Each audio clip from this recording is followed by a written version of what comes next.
I am in Louisville, Kentucky to experience the Show of Shows, one of the largest annual antique military shows in the United States. It takes place at the Kentucky Expo Center, where the Kentucky State Fair is held each August. I do have a video on that if you're interested.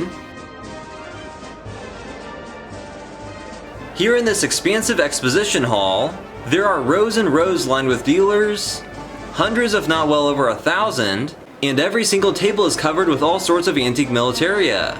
It really is impressive and there is so much to take in. So this is a huge event put on by the Ohio Valley Military Society, and thousands of people come from across the country and even the world for the Show of Shows. The plethora of military paraphernalia here is awesome, and just about everything is for sale.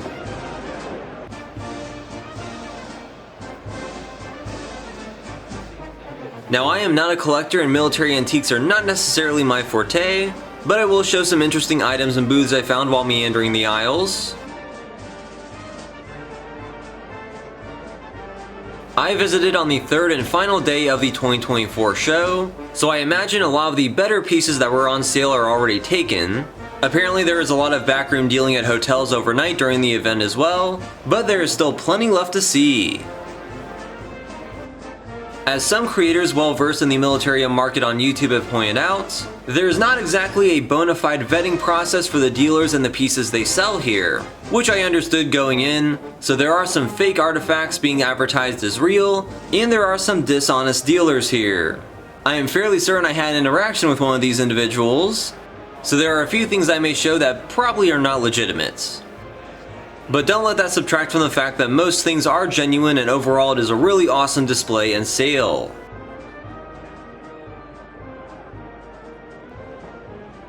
The overwhelming majority of arms and relics on sale here are from 20th century wars, primarily World War II. There is disappointingly little from the American Civil War, and I even thought that pieces from World War I and Vietnam were also really lacking, let alone any other conflicts. Also, it felt like at least every other table was chock full of Nazi memorabilia. The show makes a point to not condone Nazism. These are historic artifacts from a terrible regime, but there's a lot of them. I've never seen so much Nazi stuff in my life. That's a hand-painted Nazi Wehrmacht action figure.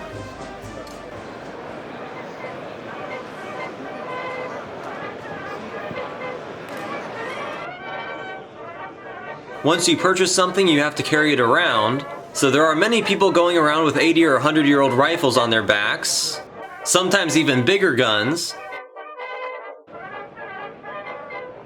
Also, some attendees dress up in period uniforms, which is pretty fun. Some even wear authentic uniforms and bomber jackets. At least I didn't see anyone dressed up like a Nazi.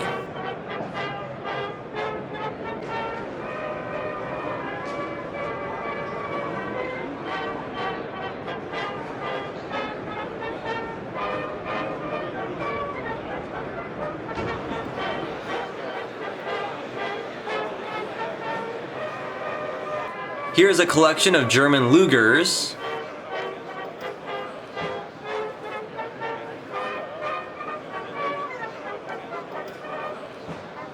Underneath that dagger, there's an envelope autographed by World War II's youngest Medal of Honor recipient, Jack Lucas, who saved several men on Iwo Jima just after he turned 17 years old.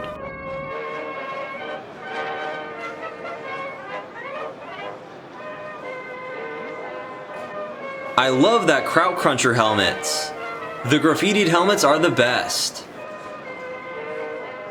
There's a Great Gettysburg pennant flag featuring the Eternal Light Peace Memorial. I doubt this is much older than the memorial itself. These are some relics from the Vietnam War. A few tables specialized in Vietnam. That's a Marine Corps flak jacket.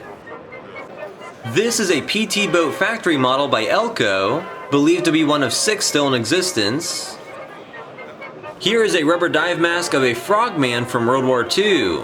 They would go in before amphibious landings to locate and destroy dangerous underwater obstacles.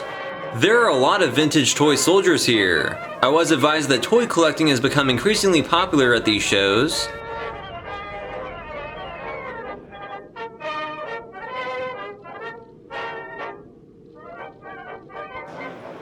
There are thousands upon thousands of antique guns for sale of every make, model, and era. This is apparently a functioning Gatling gun, and it only costs $15,000. This one is selling some Native American artwork. That's some nice beadwork. I found this brochure for the Indian Land Museum, a dedicated North American Native American museum just outside of Zurich, Switzerland. I had no idea this existed, but it looks to be a rather fascinating display. I would definitely like to visit and make a video on that. However, it is currently for sale. So if you want to own a Native American museum in Switzerland, now's your chance. One vendor has hundreds of Type 99 bolt-action Japanese rifles for sale. Most have deteriorated significantly, but this is what's left of a stockpile of 4,000.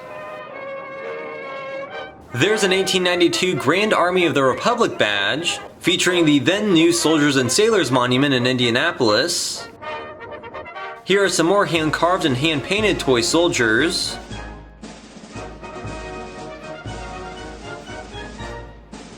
Okay, that Oak Ridge, Tennessee pennant flag is awesome.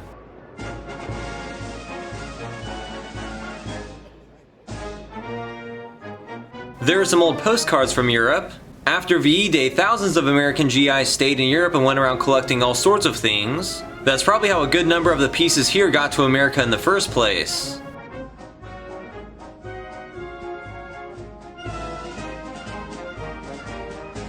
Here's a display of some Mauser C-30s with stocks. And this is a knockoff Mauser C-30 that was made in China in the early 20th century.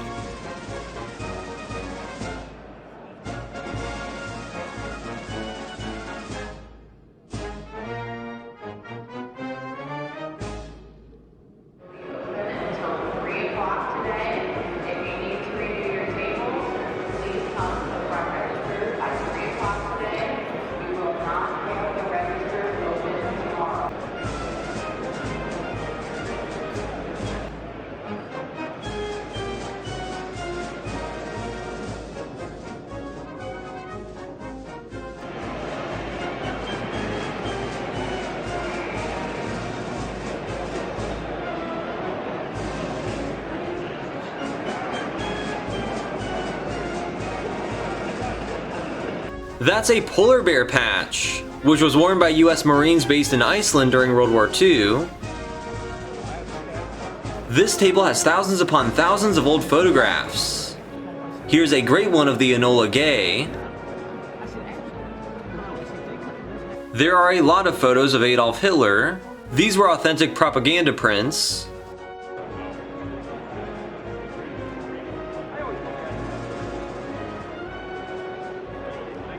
That's a massive K-24 camera that was used during World War II for aerial reconnaissance photography.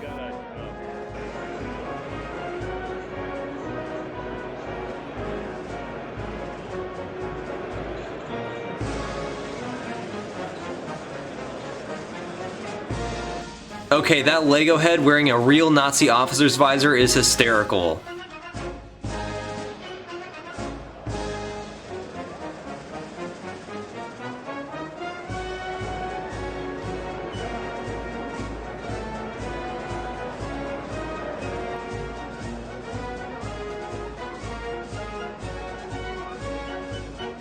That's a display of the medal grouping of Nazi General Dietrich von Sucke of the Panzertruppe. If you're in the market for a dagger, especially an SS dagger, this show will have you more than covered. That is a vampire killing kit, with all the gear necessary to slay a vampire or werewolf. I was not expecting to see one of these here.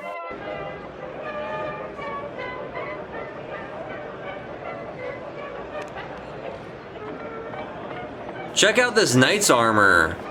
It's the only set I saw at the show.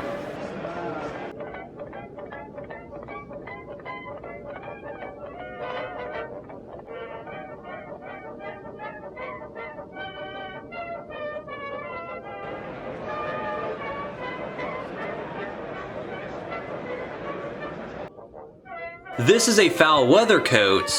These will be worn on U-boats. It joins an interesting ensemble of clothing.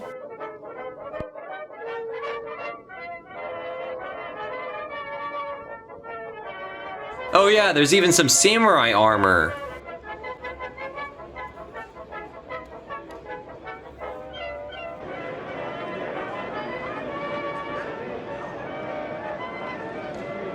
There's some wartime Disney propaganda. That's an interesting era in Disney history. There are quite a few copies of the Stars and Stripes newspaper on sale here.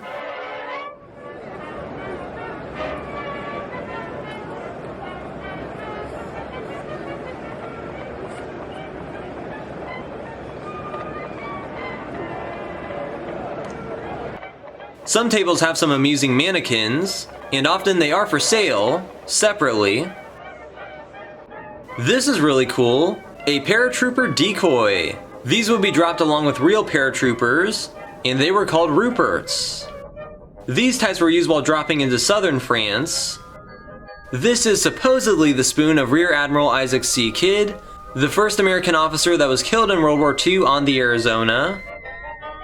Those are the epaulets of Admiral Karl Jesko von Puttkamer, who was a Nazi Kriegsmarine naval adjutant.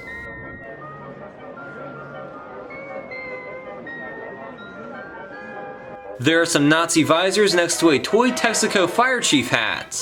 Because why not?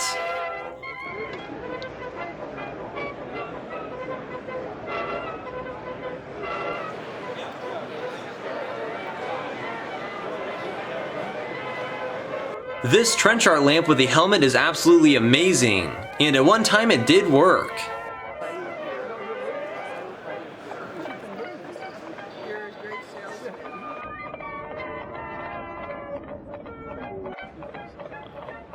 This is a full B-47 bomber ejection seat. It still has the parachute and everything. So that was the 2024 Show of Shows. It is definitely a great place to see an exhaustive variety of military antiques. Obviously there are no tanks or other vehicles available, which was to be expected. There are lots of people here that are very passionate about military history, and I imagine it is heaven for a seasoned collector. I hardly showed anything in this video. One could spend days here going through the tables and displays.